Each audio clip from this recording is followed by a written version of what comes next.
અમરનાથ યાત્રાના ફિટનેસ પ્રમાણપત્ર માટે આજથી સુરત સિવિલમાં રોજ 500 ટોકન અપાશે। જૂના ટ્રોમા સેન્ટરમાં ગ્રાઉન્ડ ફ્લોર પર 9 થી 12 વચ્ચે સર્ટિફિકેટ અપાશે। ચૂંટણીને લીધે યાત્રા 45 દિવસની કરાઈ છે। 29 જૂનથી બર્ફીલા બાબા અમરનાથની યાત્રાનો પ્રારંભ થઈ રહ્યો છે, જે 19 ઓગસ્ટ સુધી ચાલશે। આ વખતે લોકસભાની ચૂંટણીના કારણે પ્રવાસનો સમયગાળો 60 દિવસના બદલે 45 દિવસનો રખાયો છે। યાત્રા પર જનારા શ્રદ્ધાળુઓ માટે ફિટનેસ સર્ટિફિકેટ ફરજિયાત છે। શુક્રવારથી નવી સિવિલમાં મેડિકલ સર્ટિફિકેટ આપવાની કામગીરી શરૂ કરાશે, જે જૂના ટ્રોમા સેન્ટરના ગ્રાઉન્ડ ફ્લોર પર 9 થી 12 કલાક સુધી ચાલશે, તેમજ શનિવાર અને રવિવાર બંધ રહેશે।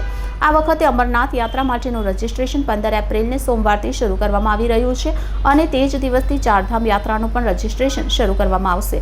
જો કે અમરનાથ યાત્રા માટે મેડિકલ ફિટનેસ સર્ટિફિકેટ ફરજિયાત કરવામાં આવ્યું છે। આ સાથે શ્રદ્ધાળુઓએ સરકારની ગાઈડલાઇનનું પાલન ફરજિયાત કરવું પડશે। ચારધામ યાત્રા માટે યાત્રીઓને કોઈપણ પ્રકારના મેડિકલ ફિટનેસ સર્ટિફિકેટની જરૂર નથી, તેવું સ્થાનિક તંત્રનું કહેવું છે। આજે एक्चुअली એ કેમ્પ છે અમરનાથ યાત્રીઓ માટે સર્ટિફિકેટ આપવામાં આવે છે।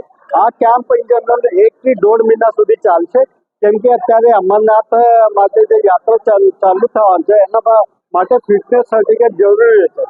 આ ફિટનેસ સર્ટિફિકેટ અમે નવી સિવિલ હોસ્પિટલ દ્વારા આપવામાં આવે છે, જે બધું સુવિધાઓ મફત આપવામાં આવે છે। આ સુવિધાઓમાં અમે એમને ફિટનેસ સર્ટિફિકેટ આપે છે। આ ફિટનેસ સર્ટિફિકેટ અમે એના ઇન્વેસ્ટિગેશનના આધારે ડૉક્ટર દ્વારા ચેકઅપ એટલે બ્લડ પ્રેશર ચેકઅપ કરવામાં આવે છે, પછી ડાયાબિટીસ માટે પણ ચેકઅપ કરવામાં આવે છે, અને જો યાત્રી 45 ઉપર રહે છે એને ECG કરીને એના હાર્ટની કન્ડિશન ચેક કરીને આપવામાં આવે છે। આ બધા સર્ટિફિકેટ 13 વર્ષથી વધારે અને 75 વર્ષથી જે ઓછા નાના યાત્રીઓ છે એમના આપવામાં આવે છે। આ સુવિધા અમે 9 થી 1 વાગ્યા સુધી આપીએ છીએ અને ઇન જનરલ 450 થી 500 ટોકન આપીએ છીએ।